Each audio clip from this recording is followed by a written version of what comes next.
welcome to another edition of Metis Warrior. You're here with Timothy and Alexandria. Hello, everybody. So today, I'm just going to say it. We got some good news coming from the MMF. And whether or not you like the MMF or you disagree with things they have done in the past, this is not about the past. This is about the present. And this is about the future. And it is quite simple. David Chartrand and the MMF is making history, as true Métis leaders should be doing, making history. They're not self-servers. They are serving the people, and they're not just serving the people, they're serving the nation, the Métis Nation. This is not being done by Cassidy out of the MNC. This is not being done by other so-called leaders in other areas. This is being done by Chartrand and the MMF. Let's be clear about this. They are making history. They are setting a legacy, and they will definitely be remembered for all the good that they are doing within the Métis Nation. Let's go right into it. Yeah, and it was brought to light that there were several people that tried to use their Manitoba Métis Federation cards when they were at the liquor stores. And the good news is soon your Manitoba Métis Federation citizenship cards can be used at liquor stores. And the Manitoba government has said that soon, of course, the MMF citizenship cards will be used as a primary form of ID at liquor marts, cannabis stores, along with stores that sell lottery tickets. And David Chartrand, who of course is the president of the Manitoba Métis Federation, says he wants other institutions. This is very, very important. This is a leader that is working for the people. He wants other institutions such as banks and airlines. That's a big one. Airlines to take note of this provincial change and allow Manitoba Métis Federation citizenship cards to be used as official ID. And this, folks, is exactly why, after the catastrophe, after the huge mistake in putting in Cassidy as the MNC president, that we chose to support David Chartrand and not go against him as president of the MMF, because when you have leaders such as this quality and character, and again, we're talking about the present and the future and what's been transpiring over the last 8-9 months here, making history. And David Chartrand is definitely setting a legacy for himself where he will be remembered as one of the great Métis leaders of all time. And you folks have a benefit of living during the time that David Chartrand is actually making history, making changes, doing things that benefits the Métis people. What in the hell is these other organizations doing? Y'all know that we have been huge critics of David Chartrand in the past. We've been huge critics of the MMF in the past. We've been outspoken about them. And let me tell you something. They have definitely got back on the right track, and they're doing the right things. And how can you speak ill of someone who is actually leading the way and making historic changes and fighting for the Métis people and the rights of the Métis people? Now, I disagree with David Chartrand on a lot of issues, but you can't take nothing away from the man. He's definitely making history. And I think it's important to note, and I'm going to read this letter from Heather Stephenson, who is the Premier of Manitoba, and it was February 2nd, 2023, to David Chartrand. Dear President Chartrand, I'm writing to follow up on efforts to recognize the Manitoba Métis Federation citizenship card as a primary form of identification to purchase liquor, cannabis, and gaming in Manitoba. Our government is committed to reconciliation with Indigenous peoples, and we honor the vital contributions of the Red River Métis in shaping Manitoba's history and culture.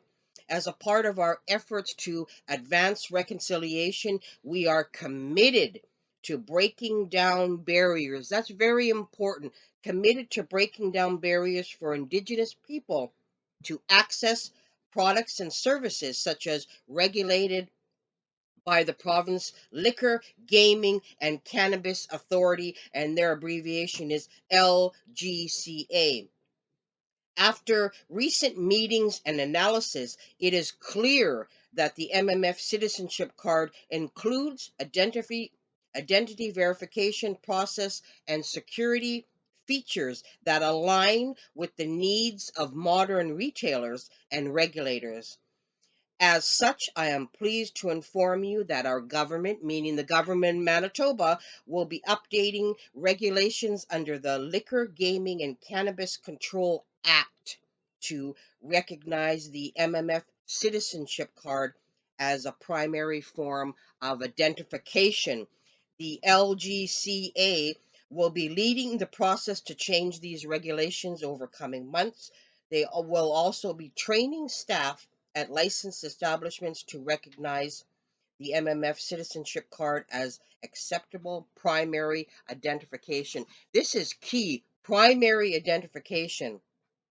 I know they look forward to working with the MMF and our many private and licensed establishments to ensure the transition to the new regulations is as seamless as possible. Thank you for bringing this issue to my attention. So here's a president of a Métis organization bringing issues of its citizenship right to the Premier of Manitoba. And thank you for everything you do to support the Red River Métis in Manitoba. I assure you that we will continue to work with the MMF to make sure our province uh, a more inclusive place for all. Sincerely, Heather Stephenson, Premier of Manitoba. That speaks volumes, that letter. Yeah, good job, David Chartrand. Good job. And good job, MMF board members that has helped with this. This is awesome. This shows, obviously, the government thinks highly of the registry there. The government thinks highly of the registry of the MMF, and the fact that these MMF cards will be used as a primary source of identification is strong. It shows a strong. This shows how strong the MMF card actually is. When you compare it to other cards with other organizations that are led by self-servers, obviously, what good is those cards worth other than they collect the money from their citizens and do whatever with the money? We know they give themselves other organizations give themselves huge pay raises. They're not making history. What they're doing is making their bank account bigger. But David Chartrand and the MMF, what are they doing? Yeah, they're making history. They're doing things for the Metis Nation, and you need to get behind and support David Chartrand and his efforts and everything that he's doing for the people. Well, this is a president or a leader that's not taking, around the world in how many days, trips all around the world, spending. Cassidy. Don't get me started on Cassidy Karen, the MNC, who, in my opinion, the MNC is redundant. The MNC is no longer needed. That's my personal The MNC opinion. sucks. Well, it sucks big time because David Chartrand of the MMF is really leading the way, leading the pathway for uh, Métis citizenship cards, and they're not membership cards. These are citizenship cards to be used as a primary source of ID because, like I've said previously, they have security features, and to be able to use that, and if he has his way, he's going to push it that airlines and are going to be accepting it as well. And if I know David Chartrand, and we know David Chartrand, he's not going to stop. He's a fighter. He's a fighter for the people, and I think this has shown speaks volumes. And the Premier of Manitoba has acknowledged that David Chartrand is really working for the Red River Métis citizens. Not just that, but actually, he's opening doorways for the entire nation that have sit there. They've self-served these leaders of other boards, these people that have all been about taking trips, taking photo ops, all about themselves. David Chartrand is now opening doors for this stuff, and he's the one. Make no mistake about it. It's not your board member or your president of your organization that's doing this crap. It's David Chartrand of the MMF that's making history. He's doing things for the Métis in the Métis Nation and opening doors and creating paths for other people to follow if they can stop taking these damn trips. And for other people and for other organizations to do this, they would of course have to have a strong registry and a damn good verification system for their citizens, as the MMF does. And like I said, he certainly isn't spinning wheels. He's really making headway, and that's what you really have to do. Is you've got to make headway, and you've got to do things for your citizens. And this brings into another topic that I just continue to shake my head in regards to the Métis Nation of Alberta, Audrey Portress. I'm just kind of perplexed on what really goes on in Audrey Portress's mind, and this is something that came to light on February 23rd, 2023, when the Métis Region 3 president was removed from office after a Judiciary Council decision. So that Region 3, the Métis Nation of Alberta Region 3 president, Lawrence Gervais, who also held the position of treasurer for the provincial council, has been too often absent from meetings, that it was said, and the decision was rendered on February 20th again by the MJC. And when we talk about the MJC, which is the Métis Judiciary Council, several people in the past have said that they've had no luck, no success with bringing issues in Alberta to the MJC, and it's kind of refreshing to see them rule that because Gervais missed at least 3 consecutive Region 3 meetings without any kind of reasonable excuse, that he was removed from the council in accordance with the MNA bylaws. The MNA has a president that very controversially postponed the president election for the MNA in a very dirty way in our mind, where that election should have been held last year. I believe it's being held this year because it was postponed, I think, 1 year. I have to double check all of that.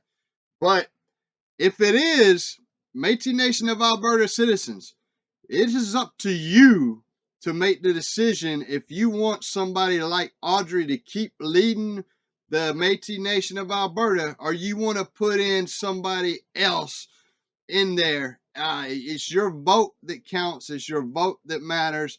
If she doesn't find a way to postpone the election again, I think she knew damn well had they had that election last year, she would have been voted out of office. That's my belief. I believe that that's why she postponed it. I have a right to that opinion. She has other reasons in her mind that she postponed it, but we don't think that there was a legitimate reason to postpone the MNA presidential election. That was just wrong. Yeah, a lot of people wasn't happy about it, and it was very, very dirty. And that is not a democracy at all to do that. And so I just think that when this next election comes up, you have to get out there, folks. You have to vote. You have to put in there a president that you feel, one, won't be giving themselves pay raises and living it up off the money meant for the Métis in Alberta. There, you got to actually put yourself a president in office that will do the right things for the Métis in Alberta. Well, I think the thing is that we have to hold our leaders accountable, and missing 3 consecutive Region 3 meetings without any kind of reasonable excuse, and you're the president? I mean, if you're sick, you're sick, you tell them you're sick, but if you don't have any Oh, excuse. Audrey missed it? No, it was the president of Region 3, the Okay. Lawrence. Yeah, yeah. I mean, so if you miss 3 meetings and you don't give any reasonable excuse, what are you still president of the region for? I mean, don't you think you should have the accountability to say why you're missing these meetings? And his termination dates back to June 16th, 2022, which means from that date forward, he was not in the position to exercise his duties as regional president of Region 3 in Alberta. Well, let me ask you this: how much was this guy getting paid? That's my thing. How much was he getting paid to be the president there, or Region 3? How much was he getting paid? And if you're getting paid good money, why in the hell can't you get your ass to a meeting? Why can't you show up to a meeting? Not just one meeting you missed, but he missed 3 meetings, Three and he's Region 3 president. Consecutive meetings, and he's Region 3 president. He was Region 3, MNA Region 3 president. Yeah, and that's good. Get rid of people that can't make meetings. I mean, what the hell? Consecutively? Well, the thing is that, again, your leaders have to be accountable, and some leaders out there just think that they're put on a pedestal and they're above the people, and they forget that any leader in any organization, you're there to serve the people. You're there not to serve yourself. So you people get in a position of power, and sometimes they forget that, and they think that everybody is beneath them, and they don't need to tell anybody any excuses. And the ruling against Gervais is the result of a complaint that was filed in 2022.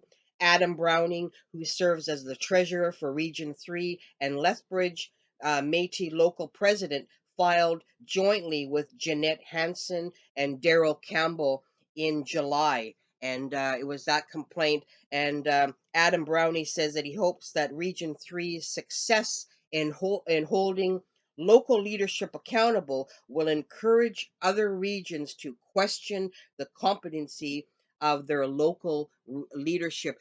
And another shake your head kind of moment to the Metis Nation of Alberta when they're mounting a court challenge to the Manitoba Métis self-government deal. And in a federal court judicial review that was filed in 2021, the Metis Nation of Alberta argued that the Manitoba Métis Federation self-government deal stoked conflict and breached the honor of the Crown. And the Métis Nation of Alberta wanted the agreement set aside, or at least read down, it said in court files. And this is the part that just, again, boggles my mind.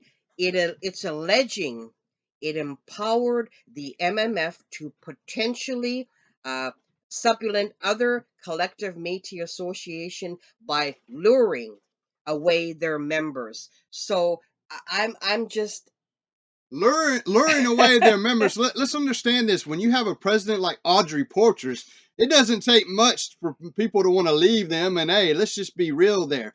And then when you compare Portress to somebody like David Chartrand, this guy is setting a legacy for himself. This guy is actually working for the Métis people. This guy's not going against his citizens.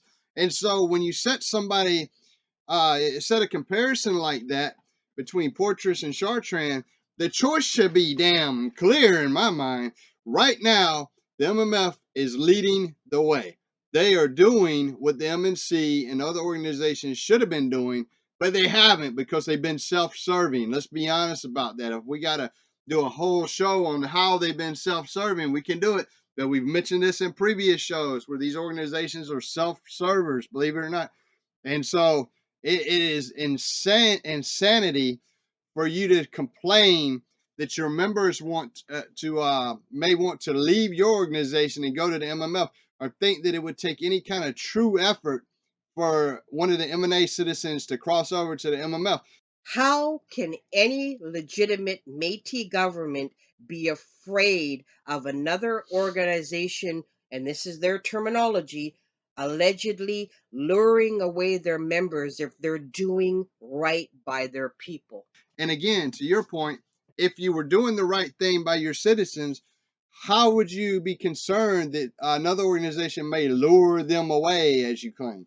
And here's a quote by MNA President Audrey Portress, and I quote, "Now that our updated self-government agreement with Canada has been signed, we will assess how we will proceed with our lawsuit," end of quote, Audrey Portress said. And it's just shocking. And I read too as well that the Métis Nation of Saskatchewan has also applied to join the Métis Nation of Alberta's case in March 2022, saying it shared Alberta's concerns about allegedly Manitoba luring their members. Again, that's another organization that to us is just it's not a good organization, the Metis Nation of Saskatchewan. So yeah, the citizens can leave and go to other organizations. They don't have to stick around with an organization that they don't like, that they don't feel is a democracy, that they don't feel their leaders are representing the people. If you were representing your citizens and you were more transparent and not just going to your little special media there that you like, your little we're going to call it in quotation marks, your little paid for media that's going to be put everything in a good light for you. Maybe, just maybe, if you were open and transparent and went around and done various interviews, spoke to all your citizens instead of speaking to just some of their concerns, then maybe you wouldn't have this concern about people being lured away. It is your leadership, your failure to lead your citizens, that gave you these concerns that the MMF may lure away your citizens. The citizens don't have to stay with the Metis Nation of Saskatchewan. The citizens don't have to stay with the Metis Nation of Alberta. They don't have to stay in these pits that are robbing in our mind. In our mind, if these organizations are not doing the right thing by their people, then you're definitely, such as in the case of the Metis Nation of British Columbia, when they're giving themselves all these pay raises, they're not doing the right thing by the Metis Nation of British Columbia citizens. They're not. Let's be real here. That money could have went to their citizens. And if there's anything that you got out of the last show, you should have took, because we got a lot of comments on that show, a lot of responses, a lot of people reaching out to us. But the one thing that you should have took was they gave themselves some huge ass pay raises at the Metis Nation of British Columbia. And that is wrong. There's no way in hell. They actually had the audacity to do that. Now, why would anybody want to stay in an organization such as the Metis Nation of British Columbia that's giving themselves these major ass pay raises when this money should be going to the citizens, man? And it's interesting to note, too, that as far as we know, and this is alleged, that the president of MNA, Audrey Portress, it's alleged, hasn't even responded on MNA Region 3 president being removed. So that's interesting as well. And also the MMF, the Metis Nation of Saskatchewan and the Metis Nation of Alberta, just to throw this in, are together the three founders of the MNC, which in my opinion, there's no need for the MNC anymore other than spending taxpayer money on trips, photo ops. Sending Cassidy on all these damn trips with her delegation. Was created in 1983, and the MMF broke away, of course, in 2021. And I can see, and let's pose this out there too, because Audrey's attacking the MMF, and the Metis Nation of Saskatchewan is now joining in. Has any other Metis government gone to the province, the government of the head of the province, and asked if their citizenship cards could be used as forms of ID? Has anybody else done that other than David Chartrand? Or No, they weren't about trips. They weren't about pay raises. Come on, man. And then you know what? When they go to the government, they have to prove that their registry's straight, legit, and they got proper verifications. There's a lot there that they have to do. And it's also interesting that February 24th, 2023, in a recent CBC article, the Metis Nation of Ontario President Margaret Froh is quoted as saying, and I think this ties into this segment as well, and I quote, "It's up to the Metis people to determine which Metis government they choose to be a citizen of." End of quote. Then why the court challenge, MNA? In Canada, we have the freedom of association. So, I mean, freedom of association protects three classes of activity in Canada: the consecutive right to join with others and form associations, the derivative right to join with others in the pursuit of other constitutional rights, and the prospective right to join with others to meet on more equal terms the power and strength of other groups or entities. So there's the freedom of association in Canada. So there you go. And then you have Margaret Froh saying in a recent article, it's up to the Métis people to determine which Métis government they want to be a citizen of. So what's the problem? Let me just say this: in other organizations or in other areas such as British Columbia, Saskatchewan, and Alberta, you have other choices besides Alberta or the MMF. There's other organizations that you could affiliate with in Alberta. There's other organizations you could affiliate with in Saskatchewan. There's other organizations you could affiliate with in British Columbia.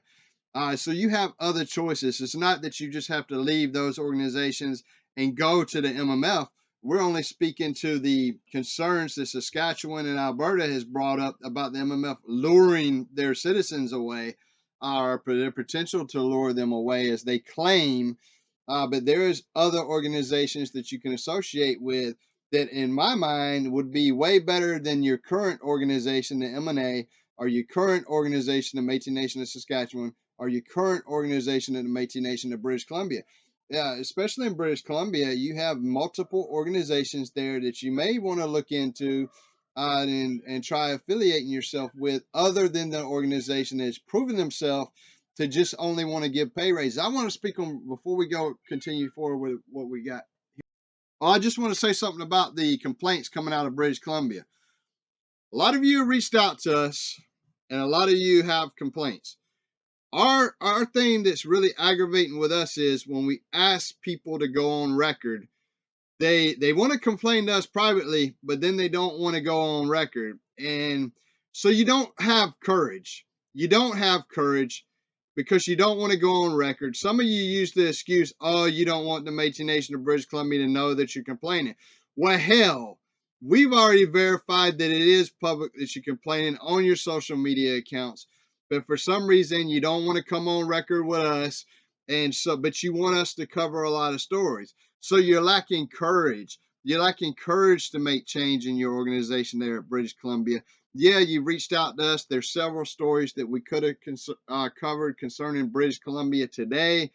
We've opted not to do that because we do not have one voice that is a citizen of the MNBC that is willing to come on record.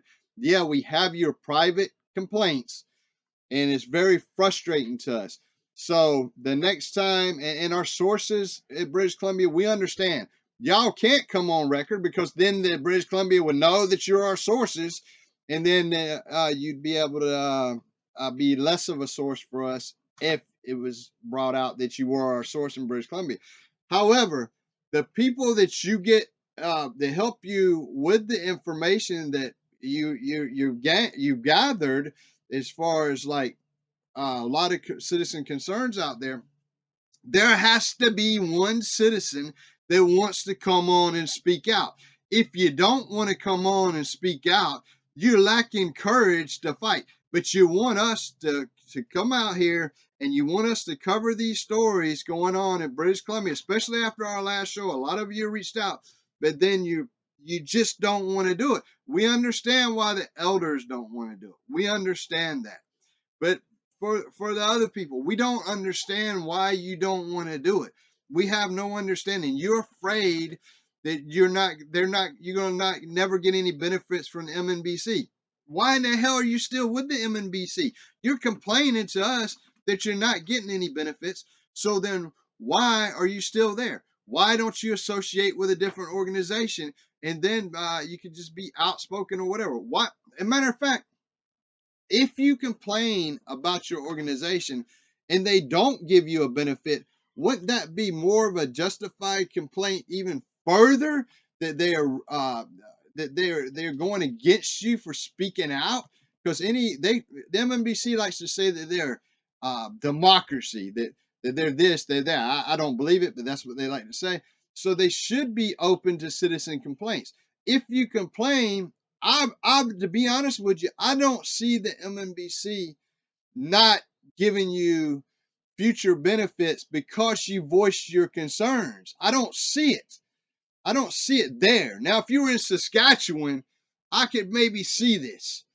But you're in MNBC, and although we don't like the majority of the people on the board of MNBC there because of their actions, I don't see them going against you for speaking out.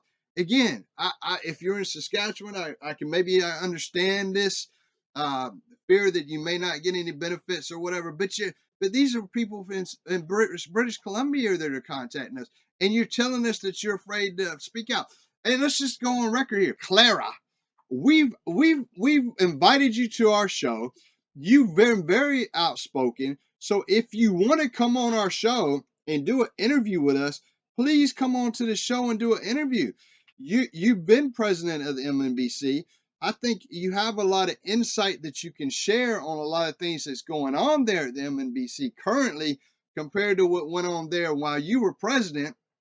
We would give you a fair interview if you would like to come on and speak to us. This is your public invite. It's open. You can contact us at any time.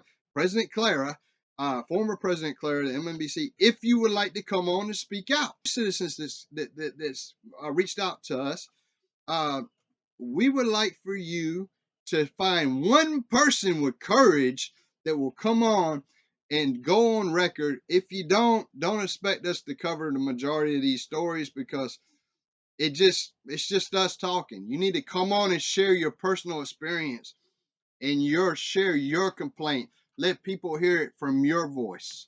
Your citizens want to go, as an example, to the Red River Métis, that's their right to do so if they have the proper genealogy, they do all the paperwork, they do what's required to be a citizen of the Red River Métis. That's their right, that's their business, and that should be a huge red flag to any other Métis government organization that you're not doing the right thing by the citizens. I mean, don't throw up waste millions and millions of dollars on these court challenges. For God's sakes, work for the people that you were mandated, you were elected to do. Your people are jumping ship because they're not happy with the leadership. Wake up and see the fact. That's their business if they want to move on, and that's up to them. And obviously, you're not doing the right thing by your people, and you just don't give a shit. But let me speak to what I was just saying about people coming out and speaking publicly. I want to go back to that real quick. We do know that we had a former guest who, over the last few years, has spoke out publicly about the Metis Nation of Alberta. We do know this person has been very public. However, there was no, hey, we weren't going to help you out there. So I do have to give credit to the fact that this person is currently benefiting from the Metis Nation of Alberta. They are actually benefiting from the MNA. So they didn't get punished for speaking out against their organization. Instead, recently they've actually received benefits from the MNA. So I don't get these concerns where people are like, oh, we don't want to come out and be vocal. We do know that some people that's been vocal before in certain areas have been punished, by their organizations, but we haven't seen that in some areas. It's very powerful when the citizens themselves come on the show and speak out. It's your right to speak out. It's your right. Change can't happen unless you use your voice. It's just that simple. And this is something else that I personally have a problem with, and I don't know, a lot of people have a problem. March 1st, 2023, the Metis Nation of Ontario votes to boot members with incomplete files. This statement, how can you be a member of a Métis government, be a member of a Métis organization if your file is incomplete? Can somebody please explain that to me? How can you be a member, hold membership if you don't have a complete file? I know. Let me just speak to that because I know you asking a question, but we do know that in a lot of areas where some of the records were kept, some of the buildings were burned down back in the day, like a long time ago. Some of these buildings were burned down, like churches that had some records in there. We do know some records are hard to obtain. We get that. However, you should be able to prove that you are Métis. But go ahead. That's right. And I take that into consideration when I do my observation. But it's interesting, of 8,270 members who cast ballots, 5,898 voted in favor of the removal. And the Metis Nation of Ontario has voted, of course, to boot 5,400 members whose files lack hard evidence of a Metis connection. Hard evidence. Yes, birth certificates, things being burnt down. 5,400 members. That's a hell of a lot of But let me members. tell you the thought process behind that in my mind. Here you see the MMF coming out. The MMF ID is going to be able to be used as a primary source ID for a lot of locations, and Chartrand's fighting to have it used even more as a primary source ID, right? Now, if the MNO would have went there with over 5,000 members and tried to get their ID on the same status with 5,000 and something members that cannot be verified, I don't believe that they would have succeeded in doing that, because the government would have been like, my God, you got all these people, and who knows, these conversations could already took place. I don't know, where the government may have told them, you got all these people that are not even verified, and you want them to have an ID that can be used as a primary sourced ID, and it's a Métis ID. Yes, it didn't make sense. So I'm kind of skeptical on what the real reason for the vote was. Uh, I'm also wanting to know, has the MNO benefited off of tax dollars uh, for having all those members over the years? Have they been given additional tax dollars for having all these unverified people that they're getting ready to give the boot to? How much financially have they gained from having all these members? All right, so let me explain it. Let me break it down a little bit. If the government has given the MNO, pay very close attention to this, more and more tax dollars for having all these members. Now you have all these members that you have to split this money with or help give this money to, right? If you get rid of 5,000 members, and if you just benefited millions of dollars for having these 5,000 members, well, you get rid of the 5,000 members. Now you got less people that have all this money to split. So where in the hell is all this money going to go? I'm just putting a scenario out there. I'm just giving people something to think about. Has the MNO been given millions of dollars for having the amount of members they claim to have had, and now they're going to get rid of 5,000 members, and what are they going to do? They're going to have less people that get to enjoy all this money that was gained, potentially gained, from having all these members. Do you see what I'm saying? Yeah, So but this is just a guess. This is just my thought on this. I don't know. I don't have any confirmation on this, but that would make a hell of a story. Had they just received millions of dollars for having all these members, and now they get rid of 5,000 members. So where's the money going? Are you going to return the money to the government that you potentially got for having all these members? And again, I don't know. I'm just putting a guess out there. This is just my thought process on what could be going on. okay, but we've talked to somebody in the past. You and I both know, we've heard from somebody in another Métis organization in the past, that they give their citizens 1 year to provide all their documents. But the scary part for me is, during that time they're allowed full benefits and services from that organization for a whole year, and they never have to pay it back.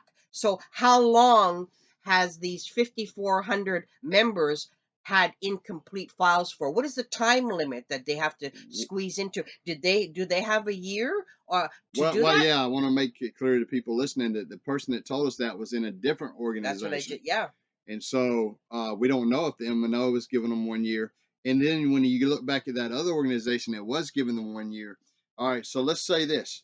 Were they getting multi-millions of dollars for having all these people? And then they boot them at the end of that year. So you got less money to split you got less people to split all this money with. And this seems like a huge iceberg of a story And again, right now, it's just my thought process. I'm just guessing here. I don't know if that's true, but it'd be very interesting to see what the last payout for the MNO was from the government, what they got benefited from the government tax dollar wise.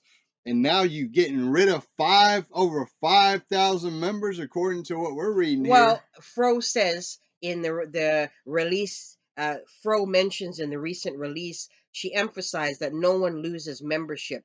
Uh, shouldn't it be citizenship? They keep using membership, it should be citizenship.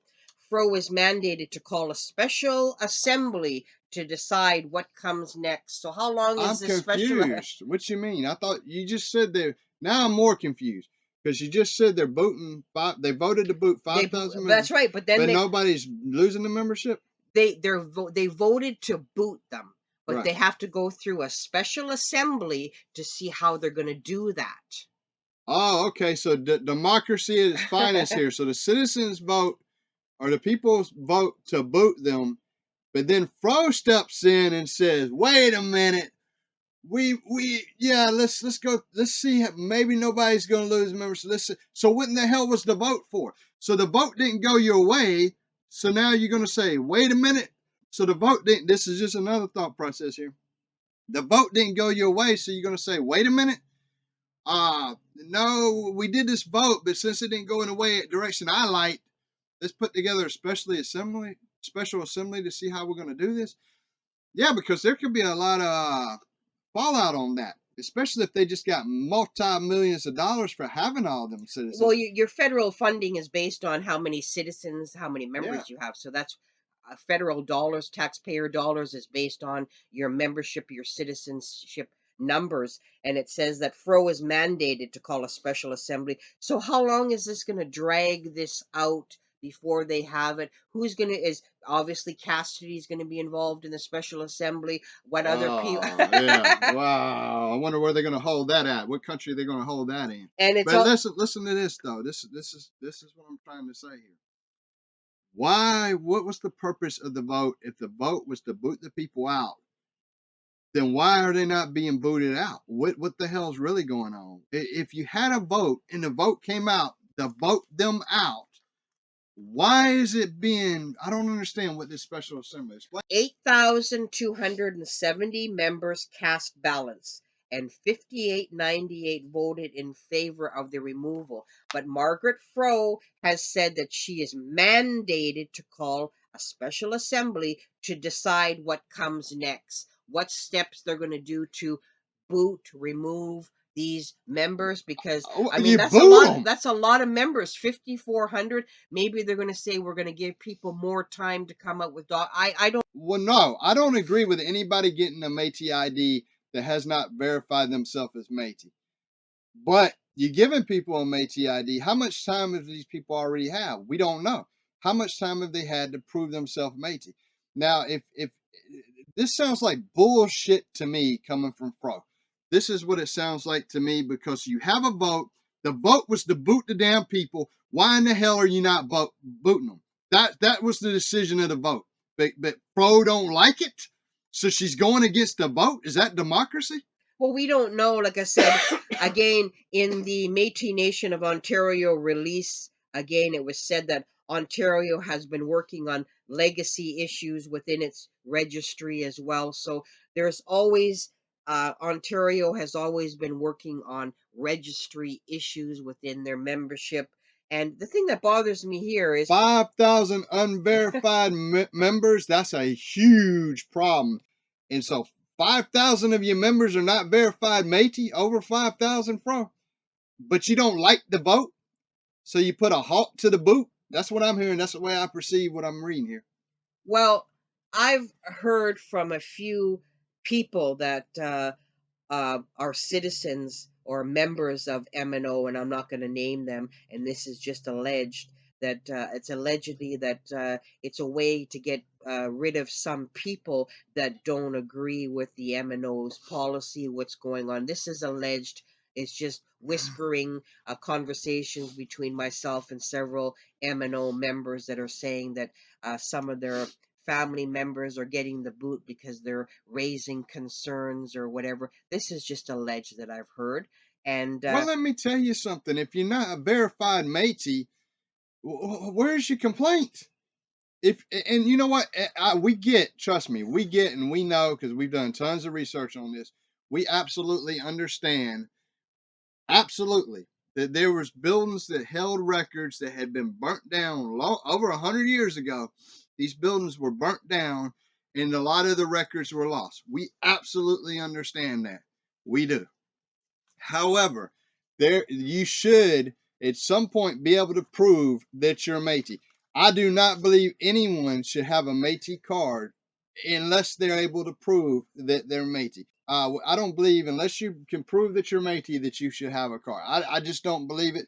And so if you're saying that, oh, I'm an unverified Métis and I'm getting the boot from the MNO because I disagree with their policies, well, one, if you're not Métis, if you're unverified Métis, how in the hell can you prove? I mean, how in the hell can you disagree or agree with a Métis organization's policy? That's why I don't understand. Now, if you have a family member that's a verified Métis, shouldn't they just also be very? There's a lot of. That's one reason why we're not in the business of telling people. We're not in the business of telling people who's Métis and who's not Métis, if we haven't seen their genealogy. Like, that's why we kind of don't do that. We don't do stories and say, oh, this group of people ain't Métis, because we haven't seen their genealogy. If we haven't seen your genealogy, we can't say if you're Métis or not. We just can't say it. There's a lot of people out there that will claim up and down that people are not Métis, but they've never seen these people's genealogy. We're the one people that don't do that. However, I don't know, man. This is confusing because if people voted to give the boot to the unverified, one, you should honor the vote and give the boot. All right. Now, I'm torn with this because they shouldn't have had a Métis card anyway unless they were verified. And so you don't give them more time. You give them the boot and then say, hey, once you verified, then bring it back and we'll give you a card. That's what it seems to be the logical thing here. But now it's in a bad situation because they were just issuing out cards like it was candy, or giving away cards like water, I guess, to any and every damn body that wanted one. It's a huge problem when you got 5,000 people that are not verified. And another question, there's so many unknown factors here. Out of the 8,270 members who cast their ballots, did all of these people have complete files? Yeah, Did that's they another have thing, bro. the vote? The people that vote, did they have complete files? That would be the question. And another thing too is that the voting was actually extended. It turned out to be an 82-day voting period that began on December 8th, 2022, and ended just recently, February 28th, 2023. So people had 82 days to cast their vote. So I mean, and now she has to. I mean, She's good God, mandated. 82 days, man. Give them 20 days, let them cast the vote. Why are you giving people 82 days to cast a damn vote? Well, it was extended. 30 days. Give them 30 days. It was extended. I mean, having a clean registry, a clean citizenship or membership, whatever you're going to call it, should be top priority. And And I'm people like Will Goudon's been speaking out about the MNO for a long time. The MMF's been speaking out about the MNO for a long time. And we see they're right. By their own admission, they have over 5,000 citizens. You could disagree and say, oh, Will shouldn't be saying this, the MMF shouldn't be saying this. But by their own admission, they have over 5,000 people that are not verified. Again, you haven't heard a show where we've come out against any group of people and said, hey, you're not Métis or you are Métis, unless we've seen somebody's genealogy. A lot of people have sent us their genealogy, and we've seen people send us genealogy that was not Métis. And we had these conversations with them before, and we said, hey, you're not Métis. And so we've had these conversations with them before in other areas. We're not speaking Ontario. And then we've seen genealogy where people in other areas, yes, they are Métis. These are people that just voluntarily send us their genealogy to see what we think about it. and we may reference that from time to time in a show here and there, but we never went out against a group of people, and we stay out of that because if I haven't seen your genealogy, I'm not going to come up here like an expert and say these people are not Métis. A lot of people claim to be experts, and they'll tell people that certain people ain't Métis, and it's bullshit. Maybe they are Métis. How the hell do they know? They haven't seen their genealogy. But this is a bad situation for the MNO because if you have over 5,000 people that are not verified, that seems like an issue. Well, here's a prime example. There's no way I would have got my card Yeah. without documentation. With the MMF, They that's would the have difference. they would have not issued me a Manitoba Métis Federation Right. citizenship card if I did not have, of course, my genealogy had to be done in St. Boniface. I had Right. to do all these birth certificates and all that. See, I wouldn't have got a card. But that's That's the it. difference. That's why the MMF card is held to a higher level of respect because of the verification process. Because and I'm not talking about past issues in the past. I'm talking about presently and in the future and what's transpired over the last couple of years, not what's happened 10 years ago or 15 years ago. The process anyway. And so that's why the MMF card, the government can use that as a primary source of ID because it is a card. You can't do that with an MNO card. Because look at the you got 5,000 people that are not verified. I don't know. I feel bad for some of these people that may not can locate their records and maybe they are Métis and now they might be out with no Métis card, but you should be able to somehow prove that you are Métis through relationships, through relatives, through ancestors. You should be able to prove this in order to have your Métis card. That's just the way I feel about it. If you can't prove it, you shouldn't have it. Well, it's 5,400 members who files lack hard evidence of any Métis connection. That's a big number. That's a big That's a big number. number. And for those that's been outspoken about the MMFs, complaining about the MNO with their registry, you see it right from the MNO. They're admitting it. They're admitting it.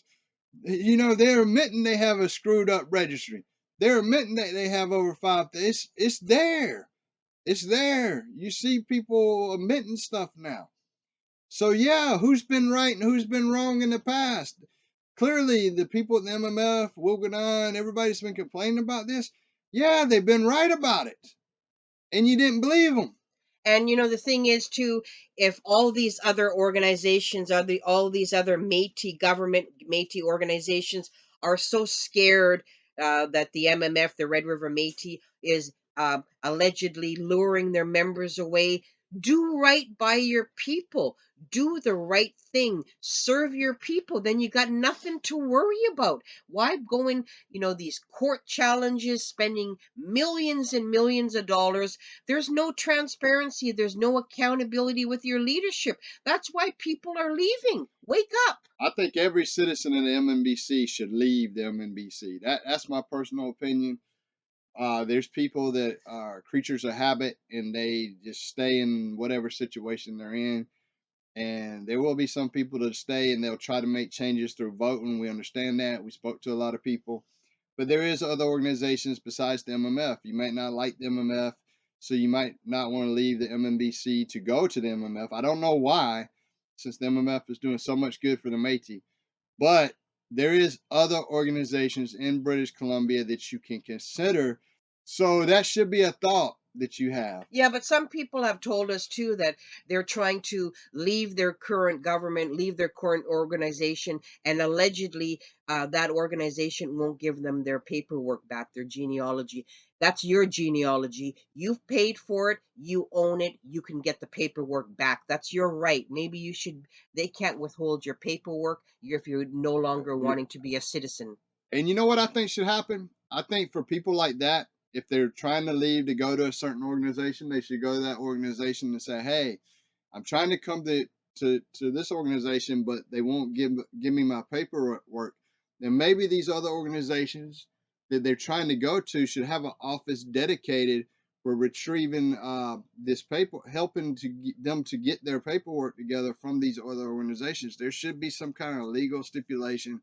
There should be some kind of way Why would they not give them their damn paperwork? That right there would show you that this is corrupt as hell. It's freedom of association. If people don't want to be in your organization, let them leave, man. You haven't led properly. Because a lot of people getting a genealogy prepared by a reputable source costs money, and you're holding your allegedly holding people over a barrel. They can't afford, if they haven't made a copy of it before submitting it, can't afford and have to get their genealogy redone. So it's a way of having people over a barrel. We're not going to give you your paperwork back. They can't afford $100 or whatever dollars to get it redone.